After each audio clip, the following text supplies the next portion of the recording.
So strange chemistry. So you use the word sticks to name the policy of the colony. Should we see an allusion to Greek mythology, the river leading into hell? I think that's in our very much so. I think so. Yeah, because they are sort of a negative, if you like, in a way of like a negative being. Their thing is control and darkness, and it's so therefore yes, I think we did draw that, but that's where it sort of ended. We didn't bring any other Greek mythology into their sort of backstory. But the sticks don't see themselves as being negative. No, they're very optimistic, I think. In fact, there are some they're aspirational. Yeah, there's some positive things. See, I think people misjudge the sticks as well. People always say, the sticks just, they're just bad. But we've never had the belief that anybody's just bad or just good. We've always wanted to be that sort of, to show that, especially even with the main characters, with Will and Chester.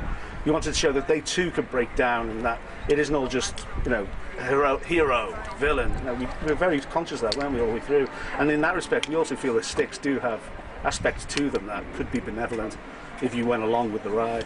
Well, for a start, the sticks hate what everyone on the surface, topsiders, are doing to the environment. So they are environmentalists. I mean, it's all very well topsiders pushing on progress, industrialisation. They are against that. They're against that. So one could say that was a very positive aspect. They would like to return the service to a feudal society. Yeah, probably. Yes. Year zero. The colony is a world where law, order, security, watching calls up a world like George Orwell vision. Is it an intention in your part? I think the idea of sustaining a colony and to maintain it and to keep the people there and make them work, it would have to be a thing of control and heavy-handed, the steel hand in the velvet glove.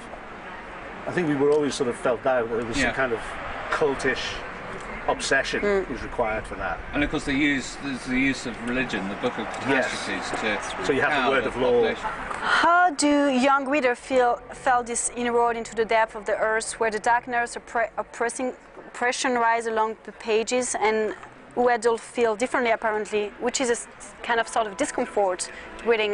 So there is a real mix, yeah. I suppose we've written children's books for children on the face of it, but really underneath it there's a depth there that we've tried to put in which will appeal to adults will understand maybe sort of deeper meaning, deeper emotion in there.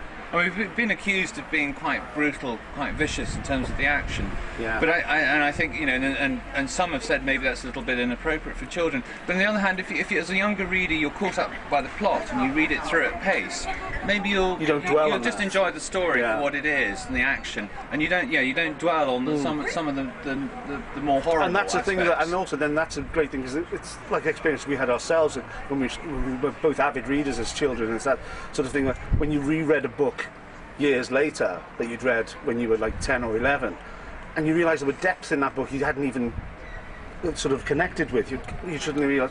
So it's almost like a new book again. Well, what we found is the enthusiasm.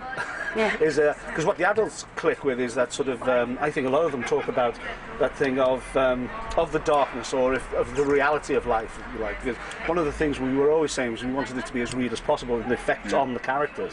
And that's, as Rod was saying, I think about we've been criticised for being a bit brutal with our characters, but we wanted that. If two early teens were under the ground and kept down there and pursued, they would start having a lot of depression, bad anger, things.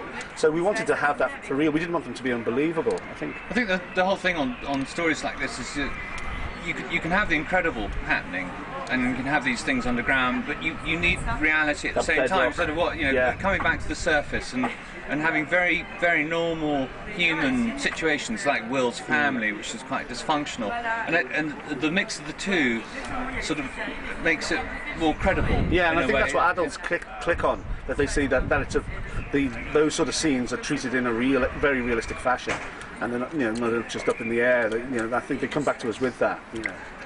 So I think it's across the board. But you do get very strange responses from older readers, 60, 70-year-olds who come back and said, I'm loving this. I bought this book for my grandson and I read it and I loved it. And now I'm hooked. So that's great. We love that, because we never wanted just to be, that's just for you and it can't transfer. So, because as you said, the books we read, it's not a problem rereading Jules Verne or anything like that, or H.G. Wells or people like this. So we wanted to have that sort of facility to be able to be, adult and child alike. This is a third volume. How many volumes will you have in the series? 245. We started out with one, and it sort of flowed into the next one. There was too much story. Started with a short story, didn't it? We're playing around with ideas. With a lot of Brian's pictures. With a lot of drawings and a lot of maybe 6 or 7. We just don't know. It depends how long I think we go on for. Yeah. It's hard work. We're not long. So we don't know for sure, but we do have an ending. But we're not telling anyone. Well, we have an ending. We do. We all have an ending. Now you're meeting with French readers. Are they different from the young English readers, or the? I tell you, the first book that I saw out in the open, I think, a copy of Tunnels, was in Paris last year, and we're sitting. What was it? Ile de Saint-Louis. Ile de Saint-Louis. We're sitting there with Sophie and I and the 2 boys, sitting in a cafe. And we saw the kid's parents with their books, and he had his, and it was lovely. I think it was the first time I saw the book out there. Because I've never seen anybody reading it yet. I've never seen anybody in publicly, and Rod's seen it.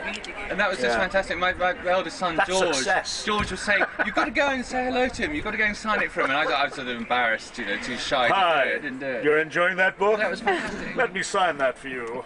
It's moments like that when you realise that it's gone beyond your wildest dreams. It's almost like it's one of your own children, and it's out there in the world, and it's making its own way. That's why, when you see children in other countries, that really brings it home.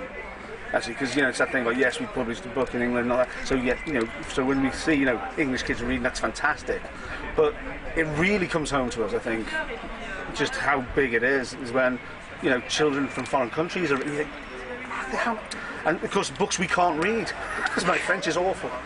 But that really brings it home to us, I think. And I think it's we always find that a buzz. We've had emails. It's in I think the book's in 40 countries now. 40 countries, yeah. And you get emails and letters in from all over the world, and that's just it's fantastic. Incredible. Yeah, it's great. I still don't believe it. Anyway. We think Barry Cunningham is writing these letters and getting friends to send them from all over the world. We've only sold 4 copies of the book.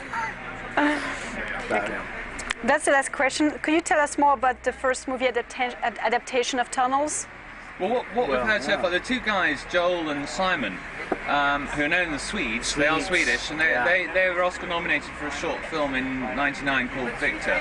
And Relativity Media in the States, who bought the rights, have tasked them to write the screenplay. And we haven't seen it yet. But apparently they delivered that in January. I think it delivered in January. And so they're happy with it. All we do know, this was the latest news, is that they've kept it all in London, which we thought was great. We thought maybe they'd relocate it to Chicago, which would be a bit difficult having. Or LA. George in England 300 years before. But and they've raised the age of the characters. Will, I think, probably be 16-ish. I think for the action, because they've kept it dark. Yeah, they've kept they the want to action keep very it dark, which is great. That's what we wanted. We really wanted that. But as I say, as far as we know, it's still. Well, we've heard. I think they're trying to find a director at the moment. They're going out and approaching different directors. So I assume if it's all moving ahead, which just again is unbelievable. It'll be next year. They probably start filming. Okay. Thank you very much. Thank you.